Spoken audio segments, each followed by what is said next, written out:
5 things I wish I understood in my 20s.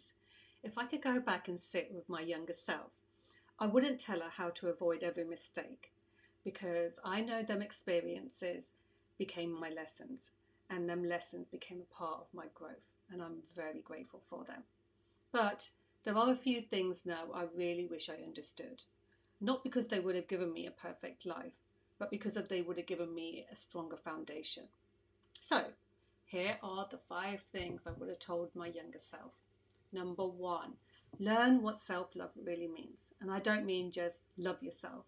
I really want you to understand it. Self-love is about how you speak to yourself, how you care for yourself, what you allow into your life, and what you walk away from. It's respecting your body, your mind, your time, and your energy. Because self-love isn't just something you feel, it's something you practice.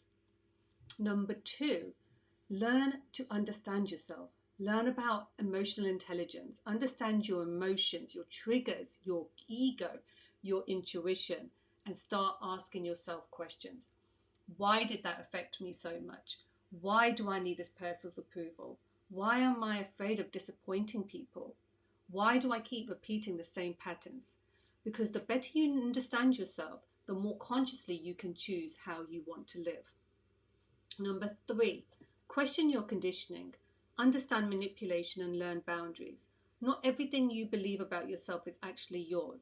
Some of it came from family, culture, society, relationships, and experiences. So ask yourself, is this really what I believe, or is this what I've been taught to believe?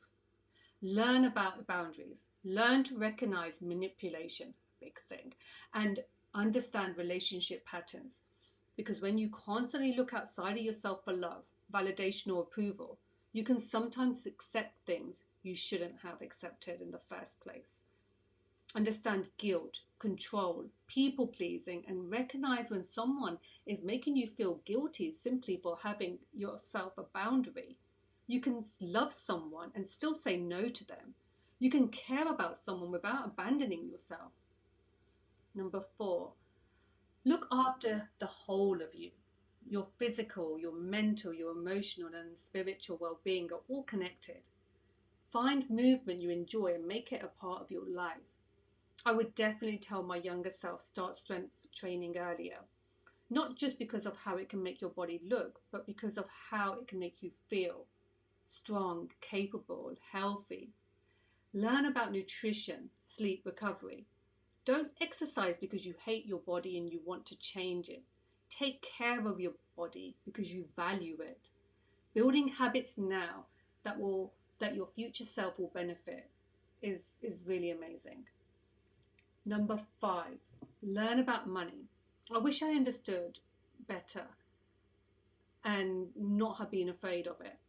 Learning the fundamentals of how money works. Savings, investments, borrowing, interest, pensions, assets, liabilities, and risks. I know they're all boring, but you also need to understand the relationship you have with money. What were you taught about it? What beliefs you carried with you? Are the decisions you make based on knowledge, or are they based on fear and conditioning? Don't just learn about how to save money. Learn how to make informed decisions with it. How to make it work for you, and how the choices you make today can affect the choices you have later on. Money isn't everything, but understanding it can give you independence, choices, and freedom. And actually, when I look at these 5 things now, I realize they're not separate at all. They all come back to the same thing. Know yourself. Love yourself enough to question what you've been taught. Love yourself enough to have boundaries. Love yourself enough to look after your mind and body. And love yourself enough to think about the person you're going to be in 20 or 30 years from now. You don't need to have everything figured out in your 20s. But start getting to know who you are. Because the relationship you're going to have for your entire life is the one that you have with yourself.